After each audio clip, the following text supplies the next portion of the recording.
Hello students, how are you all? Hope so all of you are fine and happy. Welcome to my YouTube channel, Biology in Seconds. Today we will discuss the importance of bacteria. Let's start. जी तो students आप कुछ importance of bacteria के हवाले से बात करते हैं।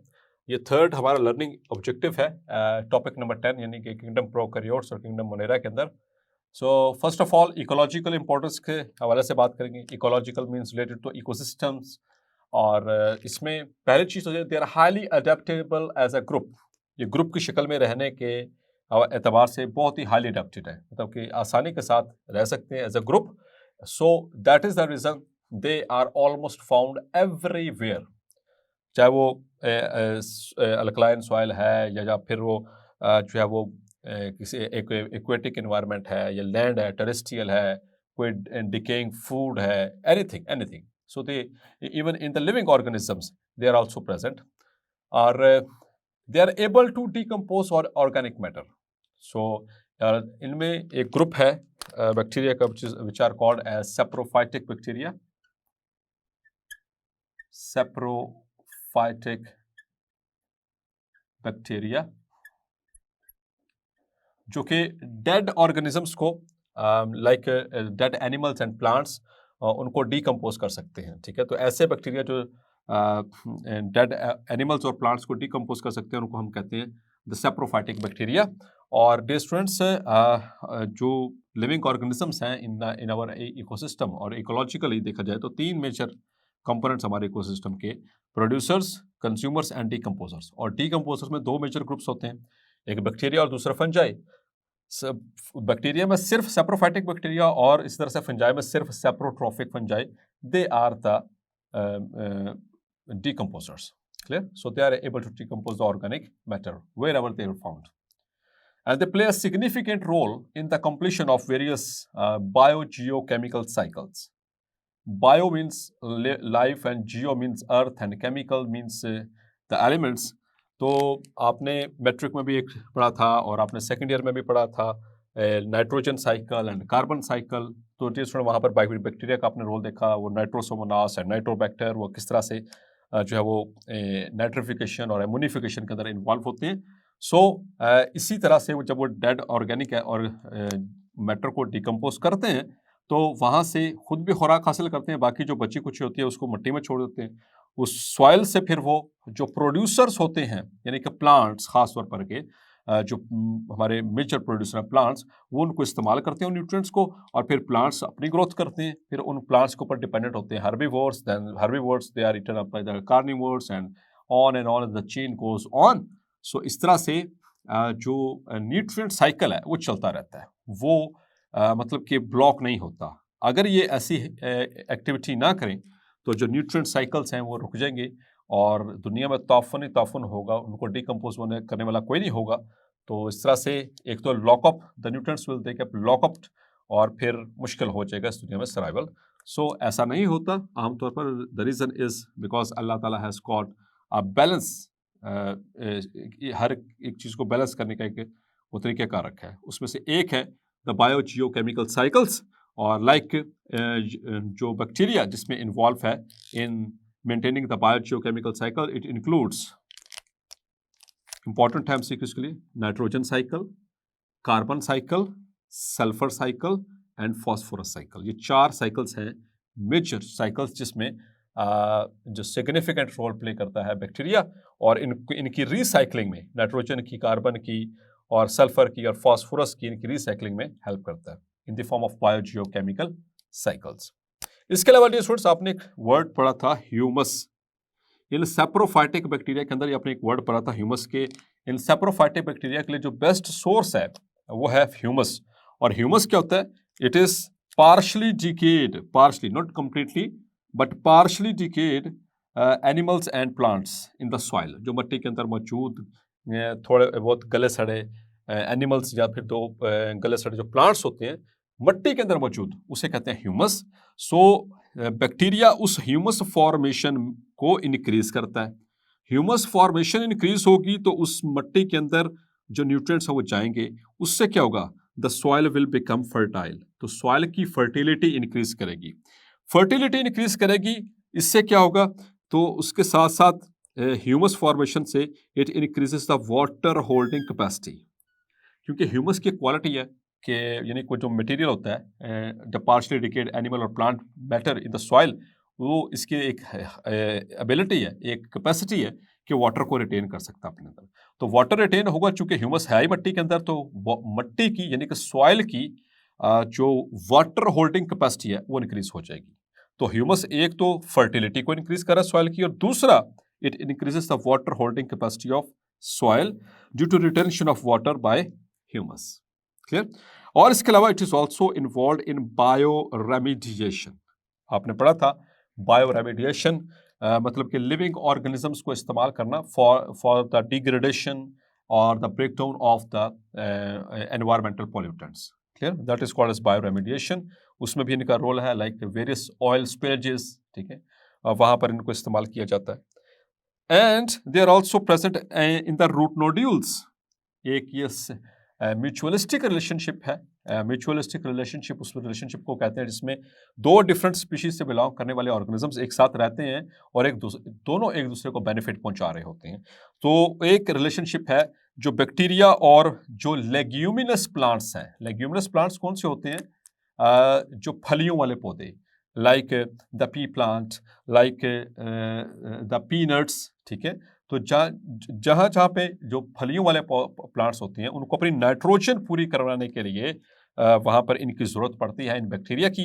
ये बैक्टीरिया उनमें नोड्यूल्स की शक्ल में मौजूद होते हैं और ये एटमॉस्फेरिक नाइट्रोजन को फिक्स करके देते हैं into the nitrites and nitrates. Clear? So this is how they help in the ecological cycles and ecological मतलब के पॉइंट ऑफ व्यू से। Now here is some economic importance. So जब भी economics की बात आती है, मतलब कि there is something related to loss और समथिंग रिलेटेड टू गेन, कोई प्रॉफिट हो रहा है, कहीं पे नुकसान हो रहा है, तो उस एतबार से सो सबसे पहले हम इकोनॉमिक गेन्स के हवाले से बात करें। गेन्स का मतलब किस में बैक्टीरिया किस तरह से फ़ायदा पहुंचा सकता है। तो मुख्तलिफ तरह की इंडस्ट्रीज हैं dear students. First of all like the food industry, खुराक की इंडस्ट्रीज में ये इस्तेमाल होता है। जैसे दही तो खाता ही है, वो तो घर में भी बन जाती है। खैर हम यहाँ पे इंडस्ट्रियल लेवल पे बात कर रहे हैं। सो डेयरी प्रोडक्ट्स जैसे कि योगर्ट, चीज़ एंड बटर, ये कहाँ पर बनते हैं? इन फूड इंडस्ट्रीज में।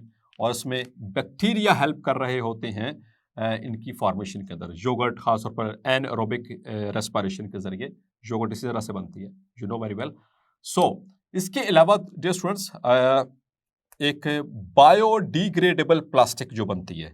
आमतौर पर हम जो सिंथेटिक प्लास्टिक देखते हैं, वो सिंथेटिक प्लास्टिक वो डिग्रेडेबल नहीं है। वो कई 100 साल पड़ी रहती है मिट्टी के अंदर, तो उससे कुछ भी नहीं होता, वो डिग्रेड नहीं होती, डिकम्पोज नहीं होती। लेकिन अब ऐसी प्लास्टिक बनवाई जा रही है इन बैक्टीरिया की मदद से कि जो कि बायोडिग्रेडेबल है। ठीक है, बायोडिग्रेडेबल का मतलब कि चूंकि ये बना कौन रहे हैं? Living organisms. सो बायोडिग्रेडेबल मतलब कि जब ये इस्तेमाल के काबिल नहीं रहेगी, आप इसको फेंक देंगे, मिट्टी के अंदर चली जाएगी, so it can be degraded. ठीक है, इसको वापस खत्म किया जा सकता है जिस चीज से मिलकर के ये बनी थी। तो उसकी सिंथेसिस में, यानी प्लास्टिक की सिंथेसिस में इसका रोल है। और कौन सी प्लास्टिक? Biodegradable plastic. क्लियर? इसके अलावा डियर स्टूडेंट्स, यानी कि ये प्लास्टिक इंडस्ट्री की बात होगी, बायोडिग्रेडेबल प्लास्टिक की बात होगी। इसके अलावा फार्मास्यूटिकल इंडस्ट्री में इसका काफ़ी अच्छा रोल है। फार्मास्यूटिकल यानी जो अद्वियात बनाने वाली इंडस्ट्रीज होती हैं, सनतें होती हैं, वहाँ पर तो मुख्तलिफ तरह की एंटीबायोटिक्स बनाने में बैक्टीरिया का रोल है। हालांकि देखिए, एंटीबायोटिक्स वो मेडिसिन होती हैं, वो केमिकल्स होते हैं जो बैक्टीरिया के खिलाफ काम करते हैं, लेकिन बैक्टीरिया से ही कुछ एंटीबायोटिक्स बनवाई जाती हैं जो कि इनके खिलाफ हम इस्तेमाल कर सकते हैं ड्यूरिंग इन्फेक्शियस डिजीजेस, जब कोई बैक्टीरियल डिजीज होती है। Clear? So the production of antibiotics and number 2 vaccines, ये बहुत ही अहम यानी कि पॉइंट है regarding the economic importance of bacteria. So antibiotics, जैसे कि इसमें इनका एक ग्रुप है दैट इज एक्टिनोमाइसिटीज, और वो खास तौर पर ये मुख्तलिफ तरह की ये एंटीबायोटिक्स हैं। लाइक स्ट्रेप्टोमाइसिन का नाम आपने सुना है, आपने टेरामाइसिन का नाम सुना है, आपने ऑरियोमाइसिन का नाम सुना होगा, या फिर पहली दफ़ा सुन रहे होंगे। सो कोई बात नहीं, बहुत सारी चीज़ें इंसान पहली दफ़ा भी सुनता है या देखता है। So these are the 3 important antibiotics जो कि वो एक्टिनोमाइसिटीज बनाते हैं। सो एंटीबायोटिक सिंथेसिस में भी इनका रोल है। इस तरह से वैक्सीन आगे चलकर हमने डिस्कस भी करना है, उनकी फॉर्मेशन में भी इनका रोल है। इसी तरह से it is also used in the biotechnology. Biotechnology में आपको पता है they are used as molecular vectors, और इनके जो प्लाज्मिड होते हैं they are used to carry our gene of interest. और इसमें प्रिंसिपल्स ऑफ जेनेटिक्स को समझने के लिए भी मुख्तलिफ तरह के एक्सपेरिमेंट्स जो है इसको बैक्टीरिया के ऊपर इस्तेमाल होते हैं। Like as you have seen the DNA से सेकेंड ईयर में अपने एक टॉपिक पढ़ा, DNA as a hereditary material. तो उसमें जो हर्शेचीज ने जो एक्सपेरिमेंट्स किए थे बैक्टीरियोफेजिस, तो बैक्टीरियोफेजिस कौन से वायरसेस होते हैं जो बैक्टीरिया पे काम करते हैं, मतलब बैक्टीरिया को इन्फेक्ट करते हैं, तो वहाँ पर भी बैक्टीरिया इस्तेमाल हो रहा है। इसी तरह से आपको याद होगा कि मॉडल्स ऑफ रेप्लिकेशन आपने पढ़े थे कि वो 3 मॉडल्स पेश किए गए, कंजर्वेटिव, सेमी कंजर्वेटिव और डिस्पर्सिव मॉडल। तो उन मॉडल्स में से कौन सा सही है, इस चीज़ को जो है वो प्रूव किया था experimentally by the Matthew Meselson and the Franklin Stahl. ठीक है, उन्होंने एक्सपेरिमेंट्स किए थे 1958 में, और वो भी किस पे किया थे, बैक्टीरिया पे किए थे। ठीक है, so in order to understand the genetics, principle of genetics, तो इनको इस्तेमाल किया जाता है। इसी तरह से बहुत सारी माइनिंग इंडस्ट्रीज जो कानें होती हैं वहाँ पर मुख्तलिफ ओर्स और मेटल्स के जो हैं उनको वहाँ से एक्सट्रैक्ट करने में, माइंस से एक्सट्रैक्ट करने में इन बैक्टीरिया की हेल्प ली जाती है। So these kind of bacteria genetically engineered basically. Clear? अब आते हैं थोड़े से इकोनॉमिक लॉस की तरफ। मतलब बैक्टीरिया जहाँ पे इतने फायदे पहुँचाए हैं वहाँ पे नुकसान भी पहुँचाता है। सो अब बात करेंगे इकोनॉमिक लॉसेस की ड्यू टू बैक्टीरिया। तो सर लॉस ये हमें ज़्यादातर जो पहुँचता है वो है डिजीज़ की शक्ल में। Like the plant diseases, plants में बहुत सारे ऐसे प्लांट्स हैं जो बैक्टीरियल डिजीज से सफ़र करते हैं। उनमें से एक ही एग्जांपल मैंने यहाँ पर शामिल किया, that is the ring disease in potato. आलू में जो छोटे छोटे रिंग्स बन जाते हैं और वो उनके जो प्लांट बॉडी के ऊपर, और फिर इस तरह से वो पैरासिटिक इफेक्ट आता है, तो अल्टीमेटली इससे काम खराब होता है, ये बीमारी है। इसी तरह से एनिमल डिजीज, एनिमल्स में other than humans and humans बहुत सारी बीमारी हैं। ठीक है, अदर देन ह्यूमंस बहुत सारी बैक्टीरियल डिजीज हैं, लाइक कॉलरा, इवन के ये वाली कॉलरा जो है ह्यूमंस के अंदर भी होती है, typhoid fever, meningitis and the pneumonia. ठीक है, बैक्टीरियल निमोनिया की बात हो रही है। और इसी तरह से like the bronchitis, the bacterial bronchitis.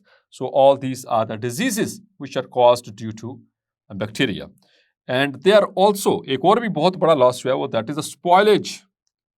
ये हमारा फूड घर में पड़ा हो और या फिर वेजिटेबल्स हो ख़ास तौर पर, तो उनको स्पॉयल कर देता है। तो दिस अगर ये तो हमारे घर में वो थोड़ा बहुत पड़ा तो वो हमारे लेवल पे तो वो भी नुकसान है, लेकिन हम अगर बड़े पैमाने पे बात करें, जो लोग इनका कारोबार करते हैं फ्रूट्स का या वेजिटेबल्स का, ठीक है, तो वो वहाँ पर तो गोडाउन्स में ये सारा कुछ हो रहा होता है। तो अगर खुदा ना खास्ता किसी के गोडाउन में इस तरह का कोई चक्कर चल जाए, so it is a huge economical loss. Clear? अब आते थोड़ी सी मेडिकल इंपॉर्टेंस की तरफ। सो याद रखिए, इंपॉर्टेंट एमसीक्यू है, the bacteria are common pathogens of humans. याद रखिएगा, कॉमन पैथोजेंस ऑफ ह्यूमन, इनकी बारी शुरू से नहीं बनती है। तो ये हमारे पैथोजेंस का तो आपको पता ही है, ऐसे एजेंट्स, ऐसे लिविंग ऑर्गेनिजम्स जो डिजीज कॉज करने की एबिलिटी रखते हों, which have the ability to cause disease, उनको हम कहते हैं पैथोजेंस। तो ये ह्यूमंस के वाले से देखें, सो हमारे ये कॉमन पैथोजेंस हैं। And approximately very important MCQ, 200 species of bacteria, 200 के करीब बैक्टीरिया की स्पीशीज हैं which are known to cause diseases in humans, इंसानों में ये भी मुख्तलिफ तरह की बीमारियां